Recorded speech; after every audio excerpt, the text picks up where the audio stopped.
Now we are continue from the previous video lecture that we discuss about the zeta and their values, and when we know that damping ratio is 0, so this means that you have pure oscillation.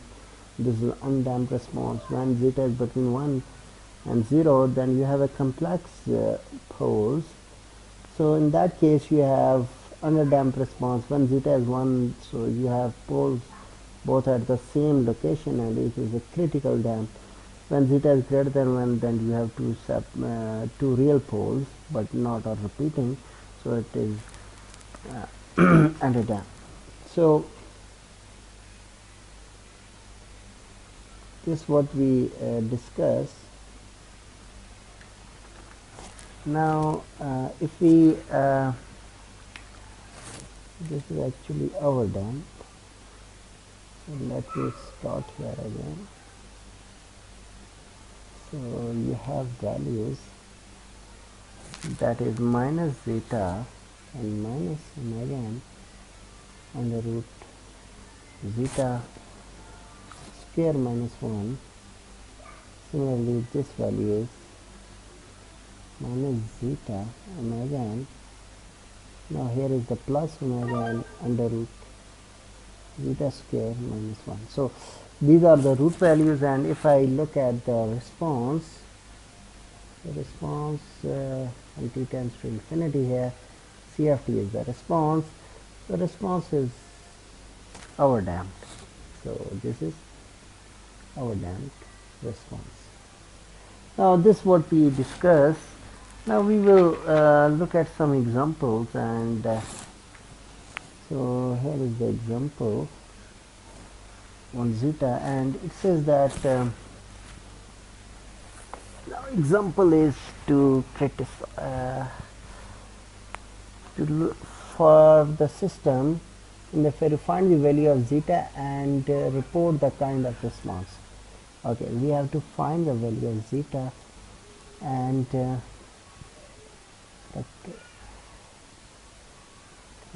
characterizing the response.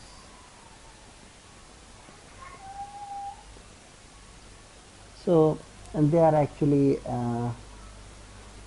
three transfer functions. So first one is 12 divided by s square plus 8s plus 12. You have input r of s and you have output c of s. So this is first one. This is c of s. Okay, and so second one is 16. You have 16 on the top in numerator, then you have s square plus 8s plus 16. So you have r of s, you have c of s. This is b1. Last one,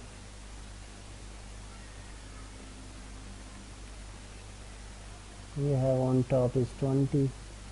You have s square plus 8s plus 20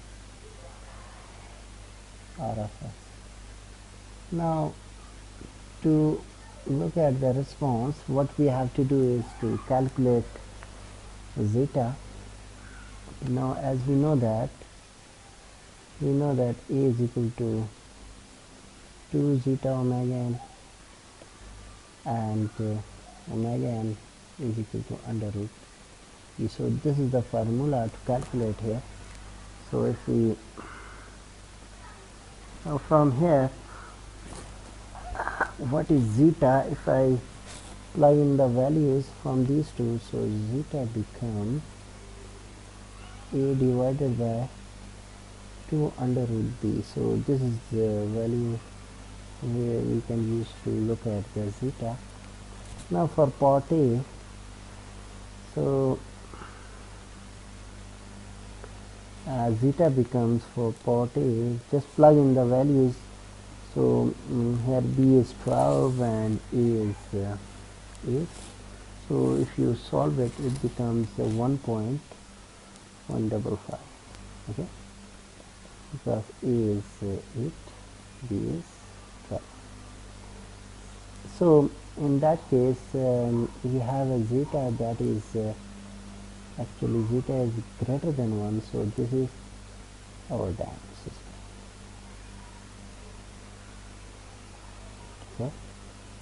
Okay.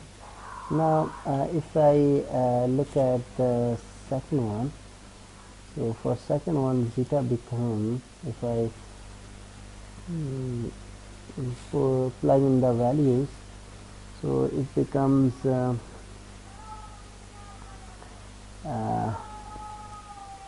1. So as you know, this is critical now. And last one, when I calculate the zeta, and zeta becomes 0.894, so this is between, this is less than, this is between, zeta is between greater than 0 and less than 1 is known as underdam response. So from here, the values of zeta, we know what type of response we are getting for the system. Now if you look at if you look at underdam second order system, for underdam second order system, so if we write the generalized formulation and we just look at the how step response look like,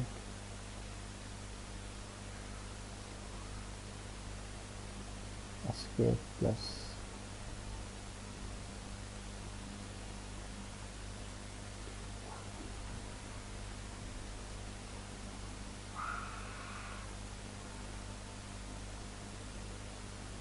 okay.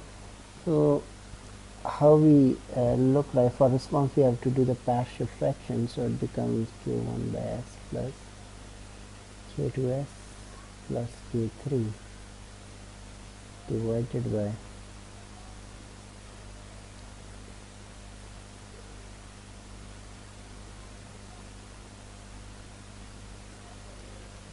by s square plus 2 zeta omega n s plus omega n square. So when we do a manipulation, so we get partial fraction look like 1 over s minus s plus omega n zeta plus zeta divided by 1 minus zeta square omega n times 1 minus zeta square. Okay, so whole divided by s plus omega n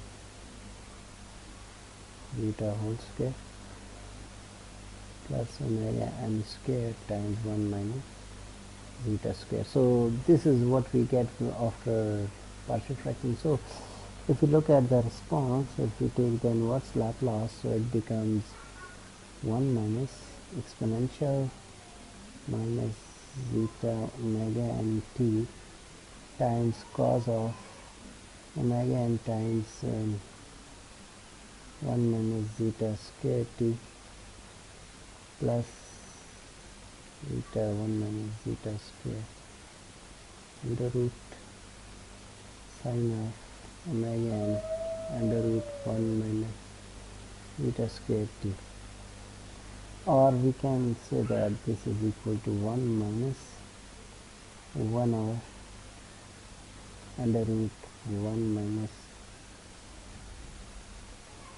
s square minus zeta square omega n t cos of, if I take the both and apply the trigonometric function, it becomes cos of 1 minus zeta square t minus 5. So this is the response, and you know that phi is actually equal to tan inverse of zeta 1 minus zeta square under the root.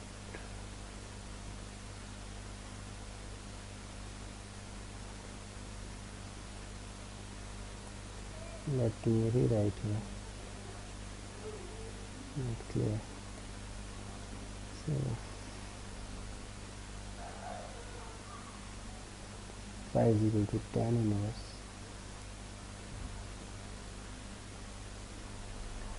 zeta whole divided by 1 minus zeta square the root. Okay. So this is the response that we get when we have underdamped system. So underdamped system means that when you are applying input to the system, it will have some overshoot. Okay. Now we defined few parameters here. The first parameter is known as rise time. We write it TR. So the time required for the waveform to go from point 1 of the final value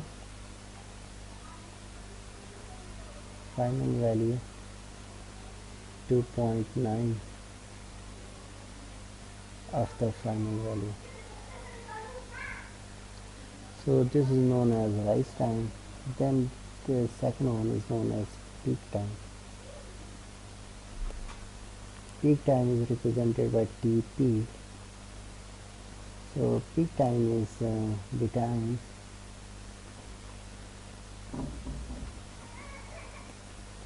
required to reach the maximum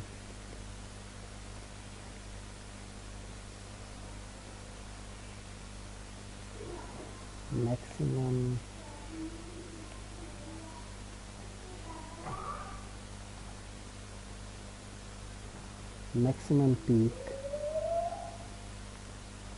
Third one is percentage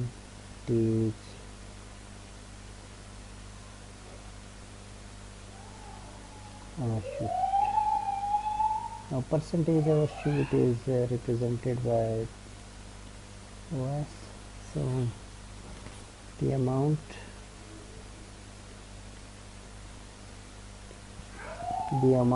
that the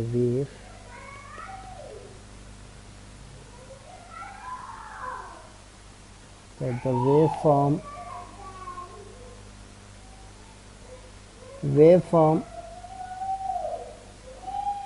overshoots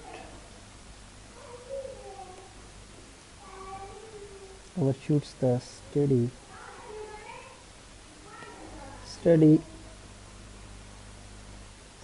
state value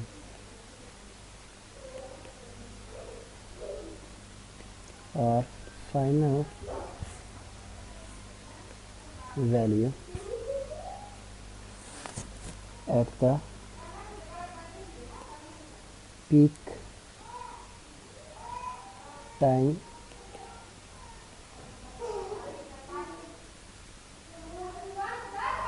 so fourth one and last is known as settling time.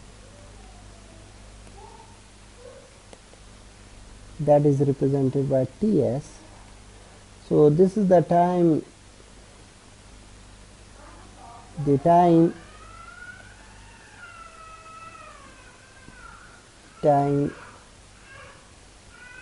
required to reach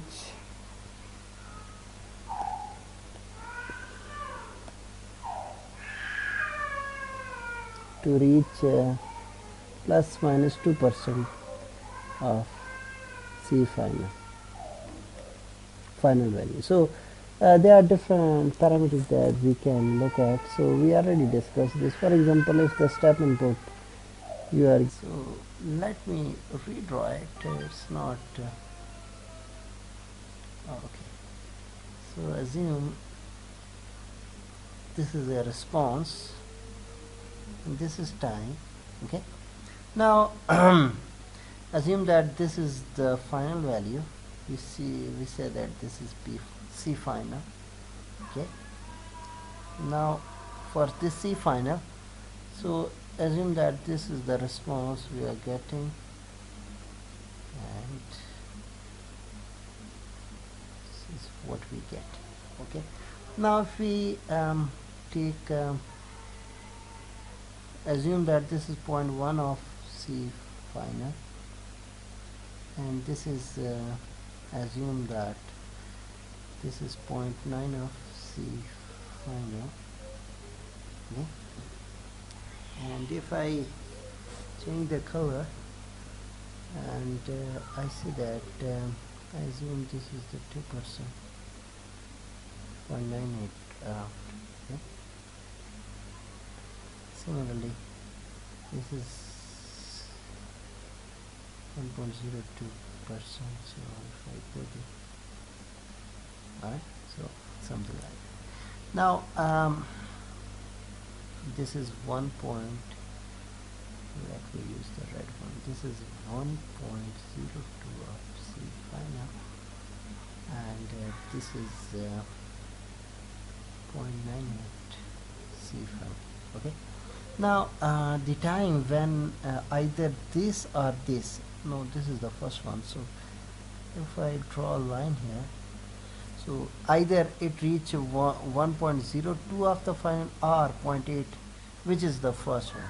That time, if I calculate from from 0, is known as steady state time. Okay. Now the next thing is that we have to know is this point. So if I calculate the point till here, time till here, this is known as peak time. So this is peak value.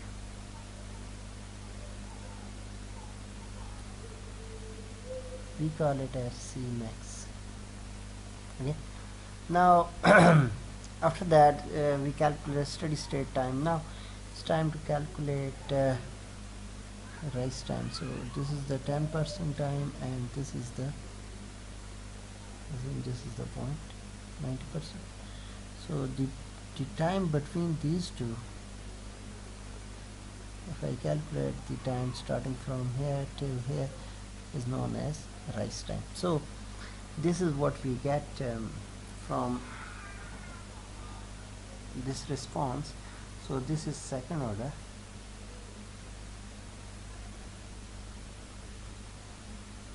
underdamped response specification. Normally we assume we have this type of response from the system. Now let's go to the next one. After that now I'm not going how to evaluate. Now we look at peak time. This is the time where you get the maximum value. You can easily find the peak time by differentiating the response and calculate the time. This is the max, gives you the maximum value, and when you do that, it becomes pi divided by omega n under root 1 minus zeta square. So this is the formula to calculate the peak time. Similarly, if I move let me see. So this is peak time. So peak time is this is a formula, you can calculate it. So if we go back a bit, so this is the response, and this is the 2%, and this is second order response. Now we move to next thing. After peak time, we can write the percentage overshoot formula. That's come out to be so actually you can calculate the percentage over formula by C max minus C final divided by C final and then multiply by 100. When you do that, so the formula you come up with is percentage overshoot. It's very important formula is equal to exponential minus zeta pi and under root 1 minus zeta square time 100. So sorry, okay, so it's time 100 or we can write in terms of zeta is equal to minus, to calculate the zeta you can calculate from percentage, take the natural log on both sides, it becomes percentage overshoot divided by 100 whole divided by pi square plus log square percentage overshoot divided by 100. So this is the formula you can calculate from the zeta. Okay, so after that we have another formula for settling time. So settling time is actually, we already discussed it, it is 4 divided by zeta omega n, and rise time for second order can be written it's not straightforward to write the precise analytic, not precise formula. What we did actually, we can use some known facts and try to calculate the rise time. So it come out to be this is a very long calculation, but it varies with the zeta, so we are not writing here. Okay, so now let's do an example. So example is here, and it says that you have a second order system that is 100 divided by s square plus 15s plus 100. Now question is, we have to find TP, percentage overshoot, settling time and rise time. So this is the question we have to answer. Now how you do that, just plug in the formula, okay, or you just plot it, you can calculate it. So from here we note that omega n is equal to 10. Okay, similarly you can calculate 2 zeta omega n is equal to 15. So you can write zeta in this case is 0.75. After that you just plug in the formula. When you do that your peak time becomes 0.475 and your percentage overshoot come out to be 2.838 and your settling time come out to 0.533 seconds.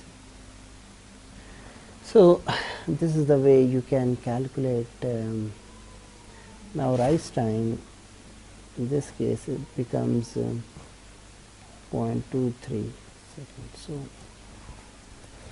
this is the calculations that you can do when you solve the second order system. So if I look at our dam, so for our dam we have complex poles here. Now if I write the j omega axis, this is equal to j omega under root 1 minus zeta square.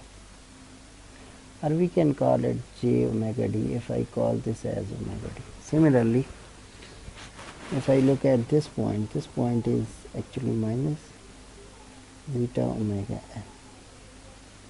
Okay.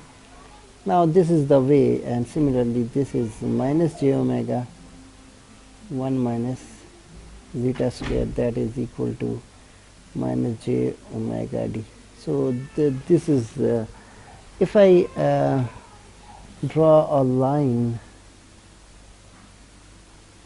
okay, from the poles to the origin, okay, this line make here an angle of theta. Okay, now if I look at solve this line and this line, if I solve this as a right angle triangle, this becomes omega n, which is the natural frequency. So let me rewrite it, omega n. Okay, now this is, of course, this is equal to minus sigma. All right, so now if you we want to calculate this theta here, okay, if we want to look at this theta, and this theta can be calculated is solving this right angle triangle. So assume that this theta actually equal to, because this is this distance is zeta omega n and this is perpendicular. So if I wrote the cos theta, so cos theta is equal to, if you remember, base divided by omega n, so it becomes zeta omega n divided by omega n, so omega n cancel out, it becomes beta. So this means that cos theta is becomes zeta here. This is very important one. So as we know that the peak time, that is equal to pi divided by omega n under root 1 minus zeta square. So now from here pi omega d, so if we call it omega d. Okay. Similarly, settling time that we discussed was 4 divided by zeta omega n, that can be written as pi divided by phi of d. Okay. So sigma of d is this one. Okay, call it sigma d is better. Otherwise, this is also a segment to make. So these are some relations. Now from here what we learn here, so the main idea what we learn from here, as we go above, okay, so what happened, if we go, we can go in this direction or in that direction. So this means that if we go in this direction, what happened? Okay, if we go away in that direction, so this means that if we go in this direction, overshoot increases. Overshoot will be increased. So let me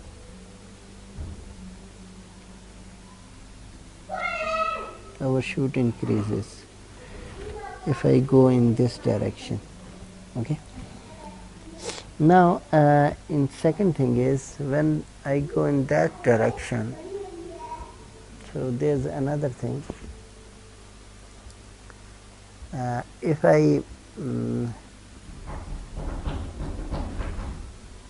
I look at this relation here, okay, now if I draw the peak time is pi divided by omega d. So what is omega d? Omega d is the value here. So this is if I take this one, this is 1 omega d, this is another omega d. So if we go in this direction, what happened if we increase the omega d? If we, so in that case your let me use different color. In this direction, if omega d is increasing in this direction, at same time your TP is decreased. As you go above, your TP will be decreased. So why decrease? Because look here, omega d is in denominator. When you increase the denominator, your peak time will be decreased. So similarly sigma. So sigma, as you go in this direction further, so let me, this is your sigma, okay, so this means that this is your sigma. So these are lines for TS. As you go in this direction, your TS will be decreases, so means that you have more fast system. So as you go above, TP is decreasing. If you go in this direction, your sigma is also decreasing. So this is the basic idea. As you go above, your TP1 is more than TP2, okay.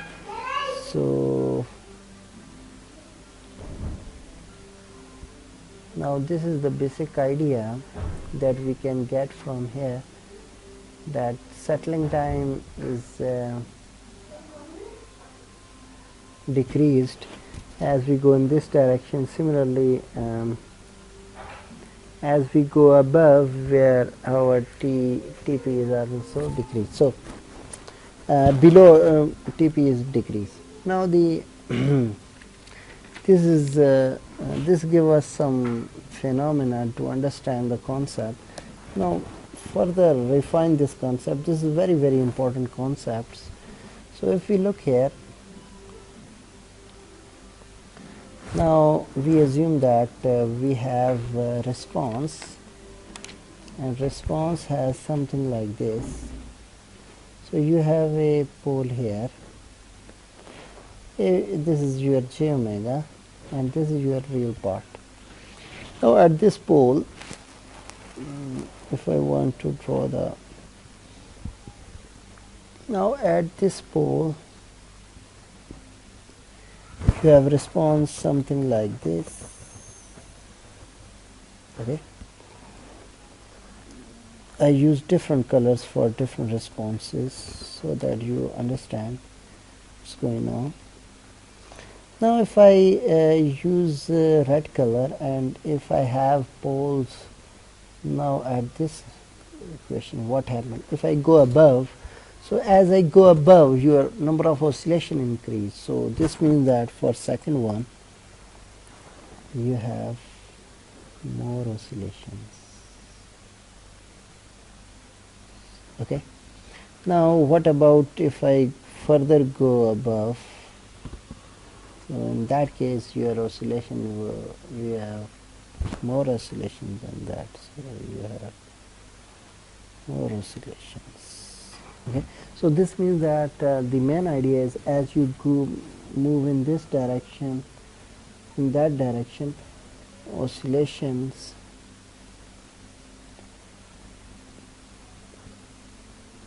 increased, okay. So next thing is that we assume that if you are here and you are here, okay, so in that case you have something, you have a response to a step input like this, okay, CFT. So what happened if I use another one? If I move here, what happened? So because as I move in this direction, my response is fast, okay. So fast response means a fast convergence. So this means that this response will do something like this.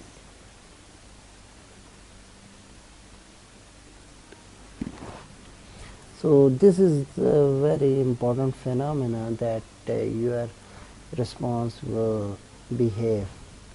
Now the last one, and this is the important one, if you have j omega axis, okay, this is the real part.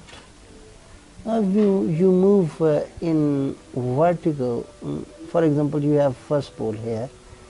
Now in this pole, we assume that the response look like, sorry about that, let me use black color.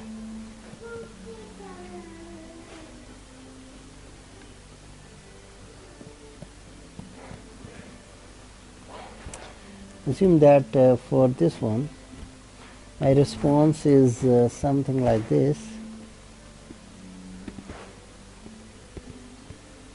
Okay, so now this is the one. Now let's do second one. If I go here, if I go in this direction, okay, in that direction, okay, that direction, what happened? So if I do that, so my response will has less overshoot. Okay, now what about if I go further here? Let me check the red one. If I am here, what happened then? Then my overshoot still less. So the main idea is as you go further in this direction, your overshoot decreases. Okay? Decreases. So this is the basic idea that we can get whenever we have this system. Okay. Now I will stop here and we will continue this further.